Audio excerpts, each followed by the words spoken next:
नमस्कार मित्रांनो, मी गणेश मानकर इग्नाइट अकॅडमीच्या प्लॅटफॉर्मवर तुम्हा सर्वांचे स्वागत करतो।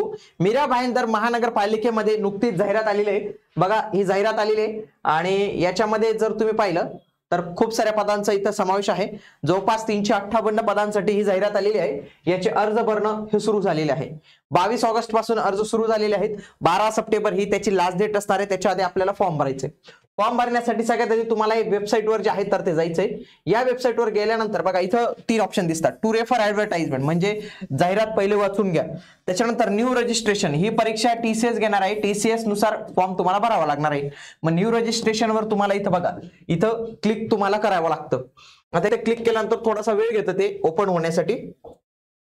त्याच्यानंतर ते काही सूचना देतं की गुगल क्रोम मध्ये ओपन करू शकतात, मायक्रोसॉफ्ट एज ब्राउझर कोणत्याही ब्राउझर मध्ये ओपन करा चालतं असते, त्याला काही विशेष असं नाही। बघा मी इथं आय ऍग्री हे केलं। आता तुम्हाला युजर आयडी आणि पासवर्ड जनरेट करण्यासाठी काही बेसिक इन्फॉर्मेशन भरावे लागेल। बघा, सगळ्यात आधी तुमचं पहिलं नाव, मधलं नाव, आडनाव, वडिलांचे नाव, आईचे नाव आणि सगळं तुमचं जे नाव असेल तर ते 10वीच्या याच्यावर जे नाव असेल त्याच्यानुसार भरावं लागणार आहे। महिला असतील त्यांनी लग्नानंतर नावात बदल केला असेल, मात्र 10वीच्या याच्यावर जे नाव होतं तेच पाहिजे।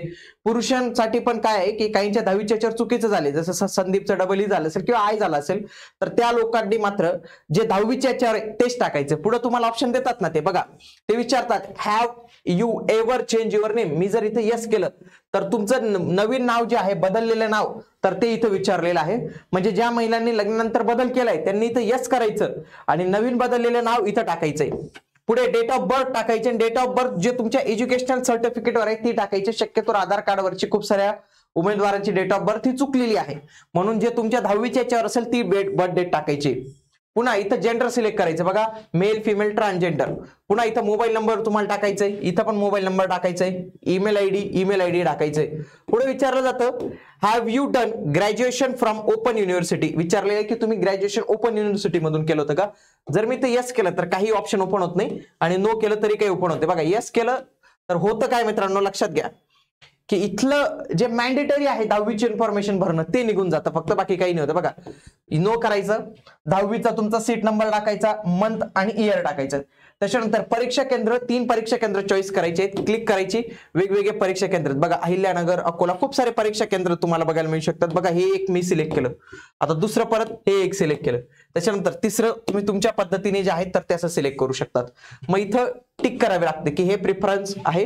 त्याच्यानंतर जनरेट ओटीपी तुम्हाला करावा लागेल आणि हा ओटीपी तुमच्या मोबाईलला जाणार आहे। त्याच्यानंतर इथं काही डिक्लेरेशन येतात, आय ऍग्री, आणि इथं कॅप्चा कोड तुम्हाला भरावा लागतो आणि इथं रिव्हेरीफाय या बटनवर तुम्हाला क्लिक करावं लागतं। रिव्हेरीफाय बटनवर क्लिक केल्यानंतर तिथे सबमिट मानायचं आणि त्याच्यानंतर तुमचा लॉग इन आयडी आणि पासवर्ड हा तयार होऊन जातो। ही एक त्याच्यामधली एक पहिली स्टेप जी आहे तर ती इथं झालेली आहे। बघा, या मनपा भरतीसाठी जर तुम्ही तयारी करत असाल तर याच्यामध्ये अग्निशमन पदासाठी पण सध्या चांगल्या जाहिराती येत आहेत। 10वी पास आणि ज्याचा अग्निशमनचा कोर्स झालेला आहे त्यांच्यासाठी चांगल्या जागा आलेल्या आहेत। याचे टेक्निकल, नॉन टेक्निकल दोन्ही पदांसाठी तयारी करून घेण्यासाठी आपण ही बॅच जी आहे लॉन्च केलेली, रेकॉर्डेड पद्धतीची बॅच आहे।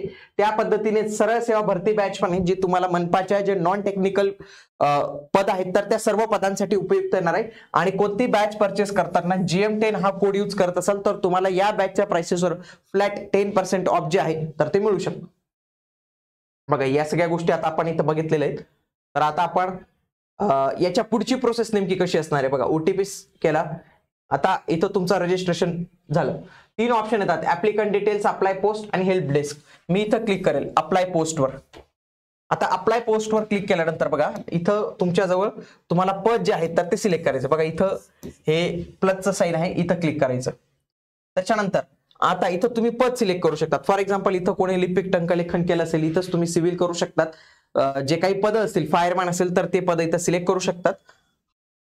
पुढे काही गोष्टी ऑटोमॅटिक येतात, त्या तुम्ही आधी भरलेल्या, त्या काही भरायला मागत नाही ते। बघा, हे गोष्टी ऑटोमॅटिक येतात। आता डोमिसाईल, नॅशनॅलिटी, कॅटेगरी डिटेल्स, हे 3 डिटेल्स तुम्हाला भरावे लागतात। बघा, डोमिसाईल मध्ये महाराष्ट्राचे रहिवासी यस करायचं। कोणी दिलं, कोणत्या प्राधिकरणाने दिलं, फॉर एक्झाम्पल तिथं असतं बघा, सब डिव्हिजनल मॅजिस्ट्रेट नाशिक पुणे, असं काहीतरी नाव असतं बरं का। जे काही पदाचं नाव असेल ते नाव टाका, व्यक्तीचं नाव नाही टाकायचे। त्याच्यानंतर कोणत्या डेटला इश्यू झाला ते डेट टाकायचे। त्याच्यानंतर सिरियल नंबर काय आहे तर तो तुम्हाला इथं नंबर जो आहे तर तो टाकावा लागणार आहे। पुढे तुमचे कॅटेगरी डिटेल्स टाकायचे. सगळ्यात आधी रिझर्वेशन कॅटेगरी. बघा इथं ऑप्शन येतात, ओबीसी आहे, एससी आहे, एसटी आहे, ओपन आहे, सगळे कॅटेगरी इथून सिलेक्ट करायची. त्याच्यानंतर ओपन असेल तर हे काही माहिती विचारत नाही, पण कॅटेगरी सिलेक्ट केली तर कोणत्या कॅटेगरीने कोणत्या प्राधिकरणाने तुम्हाला सर्टिफिकेट दिलं, त्याची डेट काय आहे आणि त्याचा नंबर काय आहे हे विचारलं जातं. पुढे नॉन क्रिमिलियर, जसं समजा ओबीसी मध्ये असेल, एनटी मध्ये असेल तर त्या उमेदवारांना इथं विचारलं जातं की नॉन क्रिमिलियर कधी दिलेलं आहे, कोणत्या प्राधिकरणाने दिले, कधी दिले आणि त्याचा सिरियल नंबर सांगा. हेच जर कोणी ईडब्ल्यूएस असेल तर त्याला फक्त ईडब्ल्यूएस ची इन्फॉर्मेशन विचारली जाईल. एससी एसटी असेल तर त्याला नॉन क्रिमिलियर हे विचारलं जाणार नाही. त्याच्यानंतर तुमचं विजिबल काय मार्क असेल टाका, नाही टाकलं आता तरी काही विचारत नाही.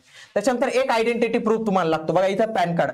जर मी पॅन कार्डला येस केलं तर मला पॅन कार्डचा नंबर आणि पॅन कार्ड वरील नाव मला इथं विचारलं जातंय. त्याच्यानंतर तुम्ही ड्रायव्हिंग लायसन्स जर येस केलं तर ड्रायव्हिंग लायसन्स विषयी इन्फॉर्मेशन. वोटर आयडी केली तर वोटर आयडी तुम्हाला इथं विचारलं जातं. पासपोर्ट, बँक पासबुक आणि कोणतंही एकच तुम्हाला माहिती जी आहे तर ती इथं भरायची आहे. बघा इथं सेव्ह अँड नेक्स्ट करायचं, इथं टिक करायचं आणि सेव्ह अँड नेक्स्ट करायचं. आता बघा तुमचे पर्सनल डिटेल्सला ग्रीन झालं. ग्रीन झालं इट मीन्स काय की तुम्ही इन्फॉर्मेशन सक्सेसफुली भरली आहे आणि ती इन्फॉर्मेशन सेव्ह पण झालेली आहे. मी ऍडिशनल डिटेल्स याच्यावर क्लिक करतो तर याच्यावर समांतर आरक्षणाविषयी माझ्याकडनं माहिती विचारली जाते. सगळ्यात आधी प्रश्न विचारला जातो, तुम्ही 1991च्या जनगणनेचे कर्मचारी आहात का, तुम्ही 1994 नंतरच्या जनगणनेचे कर्मचारी आहात का. जर येस केलं तर तुम्हाला ते काही माहिती विचारतो, नो केलं तर काहीच माहिती विचारणार नाही. पुढं ते विचारलं जातं की तुम्ही आत्महत्याग्रस्त शेतकऱ्यांचे पाल्ले आहात का, येस केलं तर माहिती विचारली जाईल. त्याच्यानंतर तुम्ही सरकारमध्ये ऑलरेडी कुठे जॉब करत आहात का त्याच्याविषयी इन्फॉर्मेशन विचारली जाते. त्याच्यानंतर तुम्ही प्रकल्पग्रस्त आहात का, भूकंपग्रस्त आहात का, पदवीधर अंशकालीन आहात का, हे 3 डिटेल्स तुमच्याकडनं विचारले जातात. यांच्यापैकी तिघींपैकी कोणतं येस असेल तर लक्षात घ्या तुम्हाला 3 गोष्टी विचारतात. पुन्हा ते कोणी दिलं ते सर्टिफिकेट, कोणत्या डेटला दिलं आणि त्याचा नंबर काय आहे. या 3 गोष्टी तुम्हाला कोणत्याही गोष्टीवर जर येस केलं तर ते तुम्हाला इथं विचारलं जाणार आहे. पुन्हा एक सर्व्हिसमॅन वर जर येस केलं तर तुमची डेट ऑफ सर्व्हिस कधी सुरू झाली आणि कधी एंड झाली असे 2 कॉलम तुम्हाला भरावे लागतात. त्याच्यानंतर तो automatic period of service calculation करून घेतो. इथं माजी सैनिक आहे. पुन्हा इथं क्रीडा, इथं नो असेल तर काही प्रॉब्लेम नाही, जर असेल तर इथं विचारलं जातं की स्पोर्टचा प्रकार सांगा, स्पोर्टचं टायटल सांगा, अचिव्हमेंट लेवल सांगा आणि तुम्ही ते प्रमाणपत्र उपसंचालक, उपविभागीय संचालक, क्रीडा प्राधिकरण यांच्याकडनं प्रमाणित करून घेतलंय का तर ते इन्फॉर्मेशन इथं विचारले जाते. पुन्हा तुम्ही फ्रीडम फायटरने नॉमिनेटेड केलेत का, येस किंवा नो. त्याच्यानंतर तुम्ही अनाथ आहात का, अनाथ मध्ये पुन्हा मग नॉन इन्स्टिट्यूशनल आहात किंवा इन्स्टिट्यूशनल आहात, मग ते सर्टिफिकेट कोणी दिलं, कोणत्या डेटला दिलं, काय त्याचा सिरियल नंबर, या डिटेल्स तुमच्याकडनं विचारले जाते. पुढे डिबार केलंय का परीक्षेला कधी, तुम्हाला येस केलं तर माहिती विचारलं जातं, रिझन विचारलं जातं. आता हे पुढे सगळे कोर्ट केसेसच्या संदर्भातले, FIR च्या संदर्भात तुमच्यावर कधी फौजदारी गुन्हे दाखल झालेत का, FIR असेल तर FIR चा नंबर विचारला जातो. केसच्या डिटेल्स तुम्हाला इथं जे आहेत तर ते इथं विचारल्या जातात, हे तुम्हाला लक्षात ठेवायचंय. सेव्ह अँड नेक्स्ट करायचं. पुन्हा इथं ओके म्हणायचं. ओके म्हटल्यानंतर बघा 2 माझ्या हे झालं, ग्रीन झाले म्हणजे ते सक्सेसफुली भरले गेले. तिसऱ्याच्या कम्युनिकेशन डिटेल्स म्हणजे ऍड्रेसच्या डिटेल्स भरायचे. शक्यतो तुमच्या आधार कार्डवर जो ऍड्रेस आहे ना तर तो शक्यतो टाकण्याचा इथं प्रयत्न करा. बघा हे पण भरलेलं माझं. त्याच्यानंतर पुढचं क्वालिफिकेशन अँड एक्सपिरियन्स. खूप साऱ्या पदांना एक्सपिरियन्स मागितले तर ते एक्सपिरियन्स सर्टिफिकेट समोर ठेवा आणि त्याच्यानंतर फॉर्म भरा. आता एज्युकेशनल क्वालिफिकेशन मध्ये बघा सगळ्यात आधी तुम्हाला तुमची 10वी, बरं का 10वी, 12वी आणि पदवीधर असेल तर पदवीधर विषयी माहिती विचारली जाते. त्याच्यानंतर काही पदांना टायपिंग लागते, हे काही पदांना अनुभव प्रमाणपत्र विचारलं जाते. तर त्या सगळ्या गोष्टी तुम्हाला इथं माहिती आता याच्यामध्येच भरायची. बघा 10वी मध्ये माहिती भरायची असेल, बघा शैक्षणिक मंडळाचे नाव, स्कूल इन्स्टिट्यूटचे नाव, पर्सेंटेज, CGPA ग्रेड काय होता ते सिलेक्ट करायचं, किती गुण मिळाले, किती पैकी होते.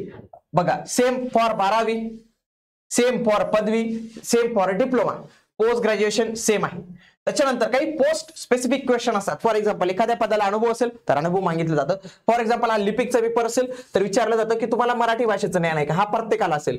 त्याच्यानंतर तुमच्याकडे टायपिंग सर्टिफिकेट आहे का, नो असेल तर तुम्हाला डायरेक्ट सांगतं की you are not eligible for this post. हे कोणासाठी, ज्यांना टायपिंग विचारतं. आणि ज्यांचं टायपिंग असेल तर त्यांना टायपिंग सर्टिफिकेटच्या डिटेल जे आहेत तर ते तिथे विचारले जातात आणि शेवटी त्याला अपलोडही करावे लागतात. आता शेवटची स्टेज आहे तुमची डॉक्युमेंट आणि पेमेंट करण्याची. याच्यामध्ये डॉक्युमेंट कोणते लागतात, सगळ्यात आधी तुमचा पासपोर्ट साईज फोटो लागतो. फोटो 2 पद्धतीचा लागतो, एक असतो अपलोड करायला आणि एक असतो लाईव्ह फोटोग्राफ तुम्हाला तिथे घ्यावा लागतो. इथं साईज पण दिलेली बघा 80 ते 200 KB मध्ये तो पाहिजे. त्याच्यानंतर तुमची सही 80 ते 200 KB मध्ये पाहिजे. 10वीचं मार्कशीट पाहिजे आहे, 12वीचं मार्कशीट पाहिजे. त्याच्यानंतर डिग्री सर्टिफिकेट पाहिजे. त्यांनी काय म्हटलं इथं ऑल सेमिस्टर, सगळे सेमिस्टरचे सर्टिफिकेट तुम्हाला इथं लावायचे आहे, लक्षात ठेवा. त्यासोबतच तुमचं पोस्ट ग्रॅज्युएशनचं सर्टिफिकेट असेल ते लावायचं. डोमेसाईल लावा, तुमचं प्रमाणपत्र लावू शकतात. जातीचं प्रमाणपत्र लावा, नॉन क्रिमिलियर असेल, pan card, driving licence, voter ID, ज्या काही डिटेल्स तुम्ही दिले असतील ते सगळे डॉक्युमेंट्स तुम्हाला इथं लावायचे. त्याच्यानंतर या सगळ्यांवर तुम्हाला इथं टिक करायचे. त्याच्यानंतर तुम्हाला इथं सबमिटवर म्हणायचंय आणि सबमिटवर म्हटल्यानंतर तुमचा फॉर्म भरला जाणार आहे आणि शेवटी तुम्हाला इथं पेमेंटसाठी ते पेज ओपन होणार आहे. अशा पद्धतीने तुमचं पेमेंट होऊन जाणार आहे आणि हा फॉर्म भरला जाणार आहे. फॉर्म भरताना काही अडचण असेल तर कमेंट बॉक्समध्ये मला नक्की कळवा. आणि यासोबतच तुम्ही आपले इतर व्हिडिओ बघा मित्रांनो, कारण की सध्या कोणत्या जाहिराती प्रसिद्ध आहेत. काय होतं, काही जाहिरातीचे फॉर्म आपल्याकडून सुटून जातात, म्हणून हा एक प्रॉपर व्हिडिओ बनवलेला आहे. नागपूर मनपाकडनं खूप एक चांगलं पद आलेलं आहे, टॅक्स कलेक्टर. तर या पदाविषयी संपूर्ण माहिती या व्हिडिओमध्ये, तो व्हिडिओ तुम्ही अवश्य बघा. त्याच्यानंतर नितीन सर सध्या जॉग्राफीची स्टेट बोर्ड सिरीज शिकवतायत, खूप छान पद्धतीने शिकवतायत, तुम्ही नक्की बघितली पाहिजे.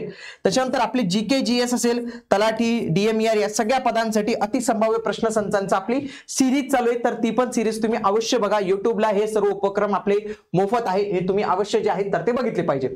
आणि फायरमन या पदासाठी महाराष्ट्रातील सर्वात उत्कृष्ट बॅच किंवा महाराष्ट्रातून अशी बॅच आहे की ज्याच्यामध्ये टेक्निकल, नॉन टेक्निकल अशा दोन्ही गोष्टींचा समावेश आहे, अशी एकमेव बॅच असणार आहे. म्हणून तुम्ही जर या पदासाठी फॉर्म भरत असाल तर या बॅचच्या माध्यमातून तुमचा संपूर्ण अभ्यासक्रम पूर्ण केला जाणार आहे. म्हणून तुम्ही या बॅचला नक्की जॉईन करू शकतात. त्यासोबतच आगामी खूप साऱ्या मनपाच्या जाहिराती येणार आहेत, ही पण मनपाची जाहिरात आहे. याच्यासाठी तयारी करत असाल तर ही बॅच तुमच्यासाठी परफेक्ट आहे. ही बॅच तुम्ही अवश्य जॉईन करू शकतात. भेटूया आता आपण पुढील व्हिडिओमध्ये. तोपर्यंत जय हिंद, जय महाराष्ट्र, धन्यवाद.